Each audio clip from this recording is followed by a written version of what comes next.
Ha llegado la temporada del retrato, como todos los años. Con la primavera nos toca el confesionario frente a Hacienda. Ha comenzado la campaña de la renta que terminará el 1 de julio. Se esperan más de 23 millones de declaraciones, el 60% con derecho a devolución. Y es que la mayoría de los ciudadanos pagan de más y es el periodo para recuperar el dinero.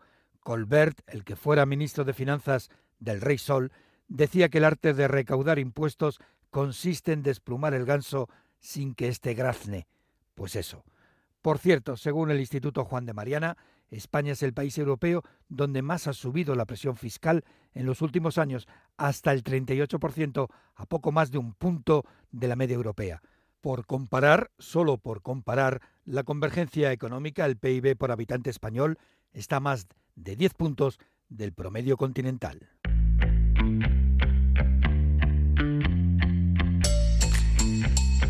La mirada económica. Con Ignacio Rodríguez Burgos. Una mirada inquisitiva, reflexiva y divulgativa a la realidad económica del momento. Dirigiremos 164.000 cartas aviso, simplemente avisando a estas personas que conocemos que tienen estas percepciones y que por lo tanto están obligados a declarar. Para el caso de que ellos sientan que ha habido una suplantación de identidad, les damos a conocer también ahí una dirección de correo electrónico. En fin, de una empresa que opera en un sector estratégico que tiene un papel fundamental, ¿no?, en la movilidad ferroviaria, y siempre vamos a defender pues proyectos industriales que son estratégicos y los puestos de trabajo. Con lo cual, tenemos un marco reforzado. ¿Hemos puesto en el Consejo de Administración en Telefónica, sí o no? Sí. ¿Usted qué le dice? ¿Seguro? Por supuesto. ¿Tendría también el hombre? Bueno, no me corresponde a mí. Una visión más profunda. Como apuntaba Benjamin Franklin, lo único inevitable son la muerte y los impuestos. Así que ya estamos en faena. La agencia tributaria espera más de 23 millones de declaraciones de la renta este año. Unos 16 millones de contribuyentes han pagado de más y buscan recuperar su dinero, 11.600 millones de euros. Una de las novedades más interesantes es que se podrá corregir la declaración aunque se haya presentado, como señala Rosa Prieto, directora del Departamento de Gestión de la Agencia Tributaria. Como gran novedad de este año, lo que vamos a añadir son avisos preventivos tras la presentación de la declaración. ¿Con qué finalidad? Pues para que comprueben si realmente esa modificación que han hecho pues no es del todo correcta, y en ese caso les vamos a ayudar a corregirla antes de que, en un hipotético caso, iniciáramos un procedimiento de comprobación. Hay otras novedades, como las 164.000 cartas a contribuyentes agraciados por premios de juego online. Pero ojo, se están dando casos de suplantación de identidad, toda una estafa. Y la agencia quiere vigilar especialmente los pisos en alquiler, las criptomonedas y las inversiones y rentas del exterior. Cuando hablamos de impuestos, también es conveniente hablar de la presión fiscal.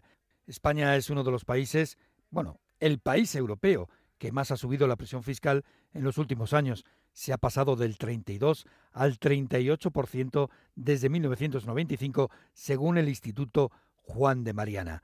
De media, cada español paga cada año 15.500 euros en tributos. Una visión más lejana. Paula Urcera, responsable del Departamento Fiscal de Touchdown. Saludos. Hola, buenos días. Encantada de saludaros. Bueno, ¿hasta qué día se puede presentar la declaración de la renta? Ya estamos metidos en el ajo de todos los años. El tema de los impuestos, el tema del impuesto de la renta. Sí, al final no nos libramos. Todos los que trabajamos o tenemos ingresos no nos libramos, ¿no? Esta campaña de renta es muy larga, llega hasta el 1 de julio. Entonces, aunque tenemos tiempo suficiente, no lo dejemos para el último día. ¿Y quién está obligado a presentar la declaración de la renta? ¿A partir de qué umbral de ingresos? Pues mira, para aquellas personas que trabajan, la obligación de presentar declaración, que trabajan por cuenta ajena, que tienen un trabajo en una empresa, la obligación este año cambia, pasa de 14.000 a 15.000 euros. Entonces, por debajo de 15.000 euros no hay obligación de presentar la declaración de la renta, que no significa que no la puedas presentar. Al final, nosotros desde Touchdown siempre recomendamos hacer el borrador para ver si nos sale a devolver y podemos cobrar esa devolución, ¿no? Sí, porque a veces las personas que no llegan al umbral obligatorio sí que han tenido retenciones, porque hay veces que por una causa o por otra, y Hacienda no es cuestión de arreglarle el dinero, ¿no? No, claro, al final, ¿qué tenemos que hacer? Nosotros siempre decimos, oye, hagamos la declaración de la renta bien, reportemos todos los ingresos, si estamos obligados presentemos la declaración, pero independientemente de todas como las obligaciones que tenemos, beneficiémonos de las retenciones en el caso de que nos hayan retenido más durante el año y nos salga a devolver por ese motivo, o dos, de los beneficios fiscales que otorga la declaración de la renta, que muchas veces ni siquiera los conocemos y pueden suponer un cambio radical en el resultado de nuestra declaración. Y aquí, ¿cuáles son las novedades más destacables, más reseñables este año? Pues mira, en cuestión de deducciones, yo creo que la principal a nivel estatal es que han incluido una deducción nueva por la compra de vehículos eléctricos. El año pasado intentaron fomentar mucho la mejora de la eficiencia energética de las viviendas, hacerlas más sostenibles, incluyeron una deducción por ello, y este año por la compra de vehículos eléctricos. Pero luego, nosotros siempre decimos que una de las principales novedades, o uno de los principales motivos que cambian mucho el resultado de nuestra declaración de la renta son las deducciones autonómicas. Aquí también hay grandes novedades y además hay cosas, sorprendentes. Por ejemplo, en un sitio, por ejemplo, Valencia, ¿no? Te puedes deducir las lentillas, pero en otros no, y te puedes deducir otras cosas, ¿no? Claro, justo te iba a introducir esa parte. Hay más de 60 novedades en deducciones autonómicas este año. Entre cambio de requisitos, se eliminan 7 pero aparecen 16 nuevas. Es una variedad, el abanico de opciones. Hay deducciones muy típicas como por nacimiento de hijos o por vivir de alquiler, pero luego hay otras muy curiosas justo como las que estás mencionando tú, ¿no? Comunidades autónomas como Valencia y La Rioja han hecho mucho hincapié, por ejemplo, en fomentar la vida saludable y hay una deducción por hacer deporte en estas comunidades autónomas. Por ir al gimnasio, por ejemplo, el gimnasio se puede deducir en algunas comunidades autónomas. Eso es curioso. Esta es una de las grandes novedades muy llamativas de este año, por la práctica de deportes, no solo por ir al gimnasio, sino también por realizar actividades deportivas, estar apuntado a un club de algún deporte, por ejemplo, en Valencia. Hay un límite de ingresos para aplicar la deducción, pero sí es una de las novedades más significativas de esta campaña en esa comunidad. Bueno, ahora que estamos con la campaña de la renta, vemos muchas informaciones que indican que la presión fiscal en España ha subido, que que se ha incrementado más que en otros países, que está entre el 38 y el 39% del PIB, pero ¿en qué comunidad autónoma se paga más IRPF y en dónde menos? Pues mira, Valencia es una de las comunidades autónomas con carga fiscal más alta, al contrario que Madrid, que todos los años y además hacen mucho hincapié en ello, la parte autonómica sobre la que pueden legislar siempre intentan bajar impuestos. Hay unas diferencias. Nosotros calculábamos el otro día que para un salario de 30.000 euros hay una diferencia de unos 300, 400 euros en la declaración entre Madrid y Cataluña, por ejemplo, en un análisis que hicimos. ¿Y qué ocurre con el borrador de la agencia tributaria, al cual prácticamente todo el mundo tiene derecho a ese borrador? ¿Tiene tantos fallos como dicen? No es realmente que tenga fallos, es que hay determinadas entidades que están obligadas a reportar información a Hacienda y otras no. Entonces, todas las entidades, por ejemplo, si trabajamos en una empresa, pues la empresa tiene obligación de reportar a Hacienda. Los bancos españoles tienen la obligación de reportar a Hacienda, pero los bancos extranjeros no tienen obligación. Y últimamente estamos viendo pues que mucha gente invierte, por ejemplo, en plataformas internacionales o tienen importes del extranjero o venden cosas de segunda mano por plataformas. Todos esos ingresos no vienen reportados en el borrador y lo que nos dice la ley es que nosotros tenemos que reflejar todo lo que hayamos ganado. Entonces, si no lo hacemos, aunque no aparezca en el borrador, Hacienda nos puede sancionar. Eso por un lado, de obligación de hacer la declaración de la renta bien. Pero luego es que todas estas deducciones autonómicas que hablamos, que son 60 novedades y deducciones, hay más de 200, no vienen aplicadas por defecto en el borrador. Nosotros tenemos que encontrar esa deducción, analizar si tenemos derecho a aplicárnosla y pulsar un botón que haga que se aplique, ¿no? Esto hace el proceso muy complejo. No todo el mundo tiene el conocimiento ni el tiempo para estudiarse el manual de renta todos los años. Bueno, un poco por ese motivo nosotros siempre decimos que intentemos contar con la ayuda de profesionales porque es un trámite complejo que si lo hacemos mal nos pueden sancionar y luego si lo hacemos mal y no en perjuicio de Hacienda, puede que estemos perdiendo derecho a recibir una devolución que no vamos a recibir si no lo presentamos bien. Has hablado de las ventas de segunda mano. Ahí hay un montón de plataformas, hasta qué punto todo hay que declararlo o no. Y después Una de las cosas que también lo has comentado es que a más de uno le da verdaderos quebraderos de cabeza son los bienes y actividades o rentas del extranjero, ¿no? Que no se nos olvide. Sí, o sea, por la parte de ventas de segunda mano. A ver, aquí esto es curioso, porque lo que te dice la ley es que solamente tienes que incluirlo en la declaración si has tenido una ganancia. ¿Qué es lo que pasa normalmente? Que tú cuando vendes algo de segunda mano lo compraste por un precio superior al que lo vendes. Ahora, ¿guardas el justificante de compra para que, si Hacienda te pregunta, puedas demostrar que realmente lo compraste por menos? Esa es un poco la disyuntiva, ¿no? Cuando no tienes justificación para demostrar el precio de compra, el criterio más conservador es reportar la ganancia que has obtenido por la venta de ese bien que estás vendiendo. Y si tienes el justificante de compra y vendes con pérdida, no lo tienes que incluir. Y luego, respecto a las inversiones que me comentabas de brokers extranjeros, es un quebradero de cabeza porque yo creo que el perfil de inversión ha cambiado mucho a lo largo de los años. Desde hace unos años las inversiones son cada día, ¿no? Hay personas que invierten muchísimo durante todo el tiempo de forma muy recurrente y es verdad que el sistema no está preparado para realizar tanto número de operaciones. Entonces, hay que asegurarse que se reportan correctamente, en el sitio correcto, que las agrupaciones son correctas y el sistema no te permite ponerlas todas, en fin, que no es tan sencillo y yo entiendo el quebradero de cabeza porque de verdad es complicado conseguir la documentación para saber qué tienes que incluir en la declaración. Pues Paula Urcera de Touchdown, muchas gracias por estar con nosotros. Nada, a vosotros, que tengáis buen día.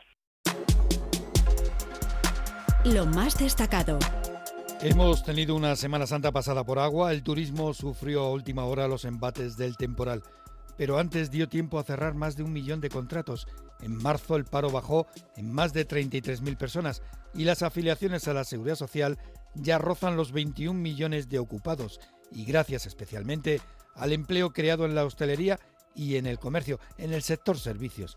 El problema de estos contratos es que mucho de este empleo procesiona pronto hacia las oficinas del paro. La mirada económica.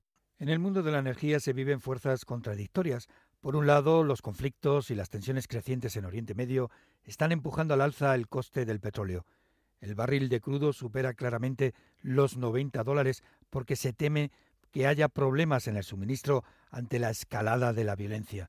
A la vez, sorprende que haya cada día más horas con el precio de la luz a 0 euros. Incluso se repiten las horas con el precio negativo.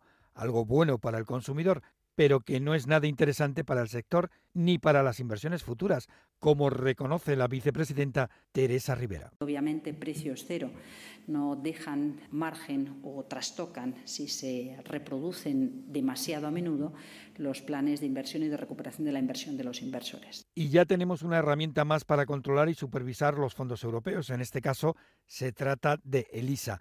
Hay tantas herramientas que esto parece una ferretería.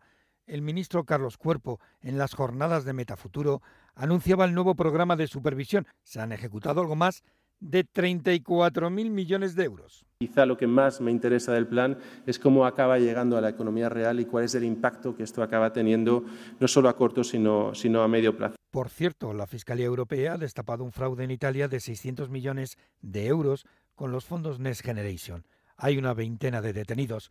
La organización criminal falseaba empresas y proyectos digitales y de innovación para acceder a subvenciones públicas. Metamorfosis. Y vamos ya con la transformación económica con la ayuda y colaboración de Patricia Gijón. Nace MásOrange. La nueva compañía, fruto de la unión de Orange y MásMóvil, promete invertir 4.000 millones de euros en 3 años, principalmente en despliegue de 5G y nuevos servicios. MásOrange tiene el 40% del mercado de fibra y móvil del país y descarta salidas forzosas. Repsol comienza la producción a gran escala de combustibles renovables en Cartagena, la primera planta de la península ibérica. La nueva planta tiene capacidad para fabricar 250.000 toneladas anuales de combustibles renovables a partir de residuos como el aceite aceite de cocina usado que se pueden utilizar en aviones, barcos, autobuses, camiones y coches. Estos biocombustibles evitarán la emisión de 900.000 toneladas de CO2 al año. La mitad de los españoles ya paga con su teléfono móvil. El uso del pago con el teléfono móvil ha crecido un 70% en 2023 según Mastercard. 7 de cada 10 son menores de 29 años frente al 33% de los mayores de 55. Los madrileños y catalanes son los que más pagan con smartphone. Machine Learning, el algoritmo del que dependerá que obtengas o no una hipoteca. El Machine Learning y el Big Data son algunas de las herramientas que ayudarán a los bancos a reducir su margen de error a la hora de conceder un crédito hipotecario. También reducirán los riesgos de impago o fraude y los tiempos de espera en la concesión de un crédito a la mitad. Y una nota a destacar. La banda Kiss ha vendido su catálogo, su nombre y su imagen a una empresa sueca por casi 300 millones de euros. Los conciertos de Kiss a partir de ahora serán virtuales con inteligencia artificial y con hologramas. Más noticias de la metamorfosis económica en ondacero.es. Una mirada a la empresa. Las empresas son el corazón del tejido económico y en estos días destacan, entre otras, estas compañías. Telefónica. El ministro de Economía, Carlos Cuerpo, ha adelantado en La Sexta que el Gobierno reclama para el Estado un puesto en el Consejo de Administración de la centenaria Telefónica, tras haber comprado a través de la SEPI el 3% del capital de la operadora. Hacienda ya tiene preparados otros 1.500 millones para adquirir más paquetes de acciones hasta llegar al 10%. Talgo. Se confirma la OPA. El conglomerado húngaro Magyar Wagon ha oficializado su oferta de adquisición de la totalidad de Talgo por unos 620 millones. El Ejecutivo no está por la labor de dar luz verde a la operación. Cuenta con el escudo anti-OPAs para que la compra descarrile. Taylor Swift. La cantante estadounidense se ha convertido en toda una marca de éxito. Su última gira es una máquina de generar ingresos, hasta el punto de que Taylor Swift ha ingresado en la lista de multimillonarios mundiales de Forbes, con una fortuna personal de 1.100 millones de dólares. La persona más rica del mundo sigue siendo el francés Bernard Arnault, dueño de Louis Vuitton, y el español Amancio Ortega cuenta con 103.000 millones y se encarama al primer lugar de los patrimonios iberoamericanos. Los protagonistas. Destaca Kristalina Georgieva, la profesora y economista búlgara, seguirá al frente del Fondo Monetario Internacional. No ha habido candidaturas alternativas, así que Georgieva va a seguir como directora gerente del principal organismo económico del planeta. Georgieva ha pasado por Harvard, la London School of Economics y es doctora por la Universidad de Sofía por una tesis sobre la política de protección medioambiental y el crecimiento económico de los Estados Unidos. La mirada económica. Es todo y como siempre nos despedimos con un libro, con una recomendación.